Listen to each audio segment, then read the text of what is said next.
ಈ ಖಾತಾಗ ನೀವು ಯಾವ ಪೇ ಮಾಡಬೇಕದು ಫೋನ್ಪೇ. ನಾನು ಅಸೆಂಬ್ಲಿಯಲ್ಲಿ ತೋರಿಸಿದ್ದೀನಿ. ಈ ಖಾತಾಗೆ ಒಂದೊಂದು ಈ ಖಾತಾಗೆ ನೀವು 20 ರಿಂದ 50 ಸಾವಿರದವರೆಗೂ ಕೊಡಬೇಕು. ಈ ಖಾತಾಗೆ ಲಂಚ ಅದು ಫೋನ್ಪೇ. ಇದು ಫೋನ್ಪೇ ಸರ್ಕಾರ. ಇದು ಲಂಚವನ್ನು ಫೋನ್ಪೇನಲ್ಲಿ ತಗೊಳ್ಳೋವಂಥ ಸರ್ಕಾರ. ಇದು ಫೋನ್ಪೇ ಲಂಚ ಸರ್ಕಾರ. ಇದು ಫೋನ್ಪೇ ಲಂಚ ಸರ್ಕಾರ. ನಗರದಲ್ಲಿ ವಿಪಕ್ಷ ನಾಯಕ ಆರ್ ಅಶೋಕ್ ವಾಗ್ದಾಳಿ. ರಾಜ್ಯ ಕಾಂಗ್ರೆಸ್ ಸರ್ಕಾರ ಫೋನ್ಪೇ ಮೂಲಕ ಲಂಚ ತೆಗೆದುಕೊಳ್ಳುತ್ತಿದ್ದು, ಇದು ಫೋನ್ಪೇ ಲಂಚ ಸರ್ಕಾರ ಎಂದು ವಿಧಾನಸಭೆ ವಿರೋಧ ಪಕ್ಷದ ನಾಯಕ ಆರ್ ಅಶೋಕ್ ವಾಗ್ದಾಳಿ ನಡೆಸಿದರು. ನಗರದಲ್ಲಿ ದಾವಣಗೆರೆ ದಕ್ಷಿಣ ವಿಧಾನಸಭಾ ಕ್ಷೇತ್ರದ ಬಿಜೆಪಿ ಚುನಾವಣಾ ಪ್ರಣಾಳಿಕೆ ಬಿಡುಗಡೆ ಮಾಡಿ ಅವರು ಮಾತನಾಡಿದರು. ಮುಖ್ಯಮಂತ್ರಿ ಸಿದ್ದರಾಮಯ್ಯ ಅವರು ಸಾಲ ಮಾಡಿ ಅವರಿಂದ ಅಭಿವೃದ್ಧಿ ಕಾಣಲು ಸಾಧ್ಯವಿಲ್ಲ. 60ರಷ್ಟು ಕಮಿಷನ್ ನೀಡಬೇಕು ಎಂದು ಗುತ್ತಿಗೆದಾರರೇ ಹೇಳುತ್ತಿದ್ದಾರೆ. ಈ ಖಾತೆ ಮಾಡಿಸಲು ಫೋನ್ಪೇ ಮೂಲಕ ಲಂಚ ನೀಡಬೇಕಿದೆ.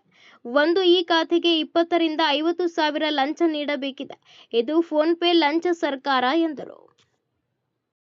ಸರ್ಟಿಫಿಕೇಟ್ಗಳನ್ನು ಜಾಸ್ತಿ ಮಾಡಿದ್ದಾರೆ ಇವತ್ತು. ಅದರಿಂದ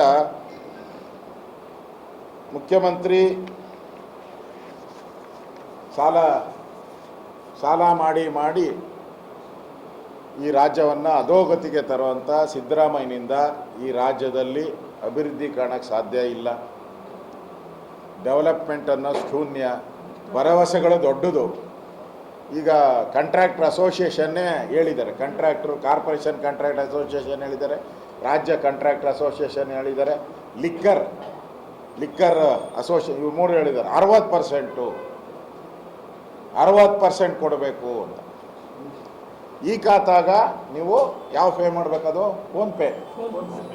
ನಾನು ಅಸೆಂಬ್ಲಿಯಲ್ಲಿ ತೋರಿಸಿದ್ದೀನಿ. ಈ ಖಾತಾಗೆ ಒಂದೊಂದು ಈ ಖಾತಾಗೆ ನೀವು 20 ರಿಂದ 50 ಸಾವಿರದವರೆಗೂ ಕೊಡಬೇಕು. ಈ ಖಾತಾಗೆ ಲಂಚ ಅದು ಫೋನ್ಪೇ. ಇದು ಫೋನ್ಪೇ ಸರ್ಕಾರ. ಇದು ಲಂಚವನ್ನು ಫೋನ್ಪೇನಲ್ಲಿ ತಗೊಳ್ಳೋವಂಥ ಸರ್ಕಾರ. ಇದು ಫೋನ್ಪೇ ಲಂಚ ಸರ್ಕಾರ. ಇದು ಇನ್ನು ಬಿಲ್ಡಿಂಗ್ ಬಿಡಿ, OC CC ಎಲ್ಲ ಕಾಣೆ ಆಗೋಟವೆ. ಹಣ ಇಲ್ದಿರ ಯಾವುದು OCನೂ ಸಿಕ್ಕಲ್ಲ, CC.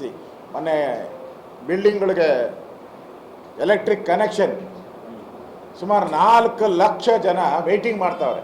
ಕಳೆದ 3 ವರ್ಷದಲ್ಲಿ 4 ಲಕ್ಷ ಜನ ಮನೆ ಕಟ್ಟಿಬಿಟ್ಟು ಕರೆಂಟ್ ಸಿಗದಿರ ವೆಯ್ಟ್ ಮಾಡ್ತಾ ಇದ್ದಾರೆ.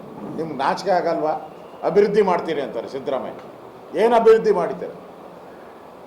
ಮೊನ್ನೆ ಅಧಿವೇಶನದಲ್ಲಿ ನಾನು ಮಾತಾಡಿದ್ದೀನಿ. ಅಂದರೆ ಈ ಸರ್ಕಾರ ಅಭಿವೃದ್ಧಿ ವಿರೋಧಿ. ಇಂಥ ಸರ್ಕಾರನ ಏನಾದರೂ ಮತ್ತೆ ಗೆದ್ದರೆ ಇನ್ನಷ್ಟು ಲಂಚ ಹೊಡೆಯೋಕ್ಕೆ ಅವಕಾಶ ಆಗ್ತದೆ. ಇಂಥ ದುರುಳ ಸರ್ಕಾರವನ್ನು ಕಿತ್ತೋಗಿಬೇಕು ಅಂದರೆ ಈ 2 ಬೈ ಎಲೆಕ್ಷನ್ನಲ್ಲಿ, ವಿಶೇಷವಾಗಿ ದಾವಣಗೆರೆ ಬೈ ಎಲೆಕ್ಷನ್ನಲ್ಲಿ BJPಗೆ ಮತ ಕೊಡೋ ಮುಖಾಂತರ ಮತ್ತೆ ಹಿಂದೆ ಯಡಿಯೂರಪ್ಪನವರು, ಬಸವರಾಜ ಬೊಮ್ಮಾಯಿಯವರು ಕಾಲದಲ್ಲಿ ಏನೇನು ಯೋಜನೆಗಳಿತ್ತು